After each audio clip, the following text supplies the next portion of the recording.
It's been an absolutely huge week for SoFi this week, from announcing earnings date to having a partnership with Mastercard for Galileo's new product, all the way to sponsoring their own golf league developed by Tiger Woods. And in this video, we're going to be covering all the major news pieces for SoFi this week. Let's jump right into it. So this is something that I've been doing over the past several weeks, where on Fridays I will recap all the SoFi news that I've seen this week and run through some interesting observations. The first thing to note is that the market is still in extreme fear territory and has been hovering around that range. Over the past week, SoFi stock is pretty much flat, slightly down over the past 5 days. On Monday, we opened at over $8 per share, and we fell as far as $7.16 per share and are now regaining that momentum through Wednesday, powered by some of this news on both the macro with regards to the jobs report, for example, and SoFi specific news that has come out towards the end of the week. As of this recording, around noon on Friday, SoFi is up about 4%, and if this momentum keeps up towards the end of the day, I'm pretty sure that we'll end the week positive. But who knows, right? It's intraday trading, so I'm not really going to speculate. Either way, pretty much flat.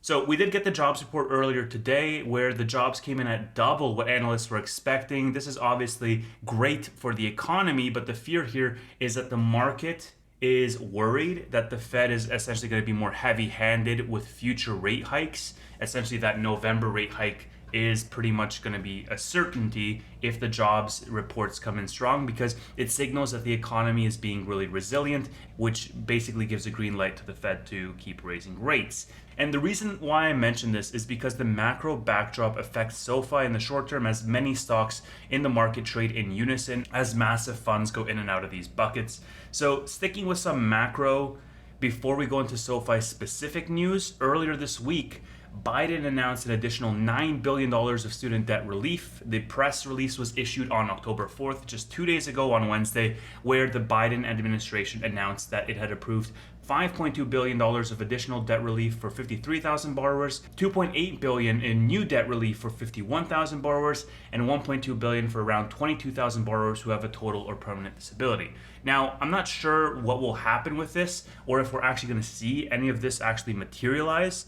First of all, I mentioned in my previous video regarding last week's news that the administration was making a second push in 2024 towards student debt forgiveness as we get closer to that election, right? But what I will say is I don't think SoFi's demographic even falls under these cohorts at all. As we know, SoFi is very stringent with their borrow requirements from an income perspective as well as a FICO perspective. So basically, the average or the typical SoFi borrower is far beyond out of the bands that would make them eligible for any debt forgiveness. That was the case in the first round. It's going to be the case in this round, especially because last week the administration said that their second push is going to be more narrowly focused towards specific groups, which they are doing in an effort to have a higher likelihood of being approved, because it's not this, broad sweeping decree. But given everything we've seen so far over this year, with the first push being shot down by the Supreme Court, I have a hard time believing that this is going to get passed.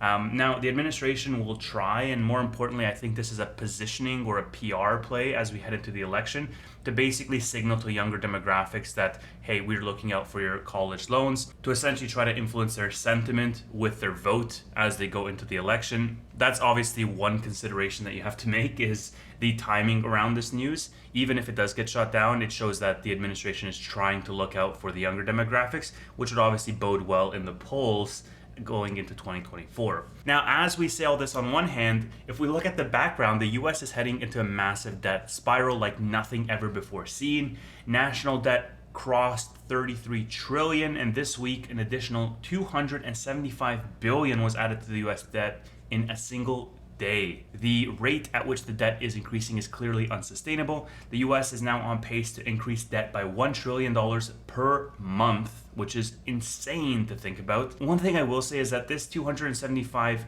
billion addition does have something to do with the US fiscal year end and Social Security payments, but the overarching point is that it is entirely unsustainable, and additional promises for student debt forgiveness also plays a part into that, because essentially that money has to come from somewhere. Overarchingly, I think, the US doesn't really have an income problem. They have a massive spending problem, and that doesn't seem to stop anytime soon. So obviously, from a macroeconomics perspective, that's quite scary. If you're adding 1 trillion to the US debt per month, it's quite insane.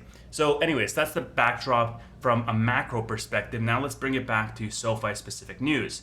Earlier this week, we received confirmation that SoFi will report Q3 earnings on October the 30th before the market opens. Analysts had estimated a range between the 30th and November 7th, and SoFi announced on Tuesday that they would report on the 30th, which led to a little bit of speculation online around having better than expected numbers as the company is eager to be releasing those numbers early. But if you look at their earnings dates from the perspective of, when was the last day of the earnings results and when are they reporting, it's generally about 30 days apart. On Q2, they reported on July 31st, and this month they're reporting on the 30th, which seems like a fairly predictable pattern, so I wouldn't read too much into that. Of course, I also expect SoFi to triple beat. So some things here to note is that given the previous earnings results this year, SoFi does tend to run up in anticipation of the earnings. This is the pattern that we've been seeing over the past couple of earnings results. I wouldn't be surprised if the stock price follows a similar pattern this earnings result.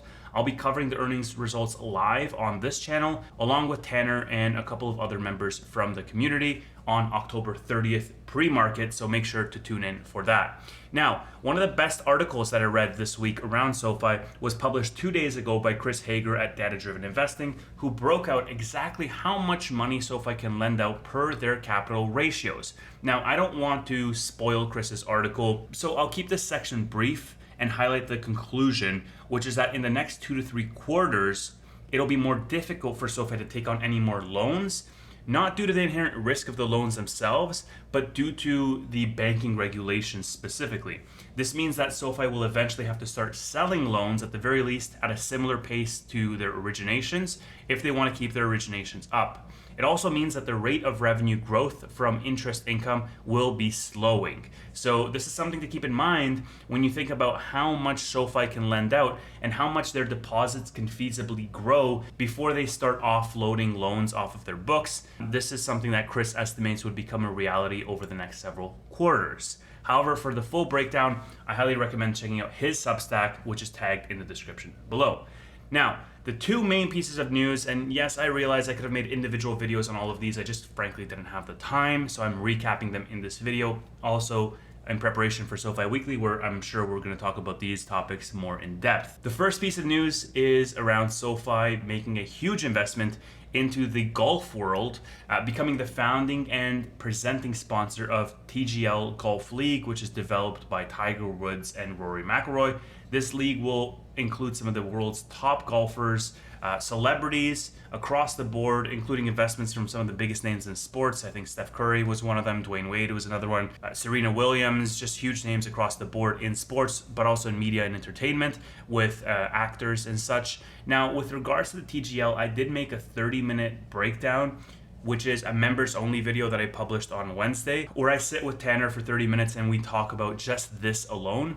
But here I'll quickly recap some of my thoughts. First of all, I think golf is a good choice of the next sport that SoFi breaks into with regards to the demographic trends. From an income perspective, they align with SoFi's demographic, which is, upper middle class, high income earners, generally more wealthy or more affluent individuals.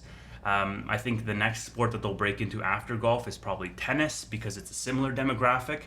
Secondly, I think this investment is relatively small in the context of things. It's definitely not going to be anywhere near the price of the SoFi Stadium.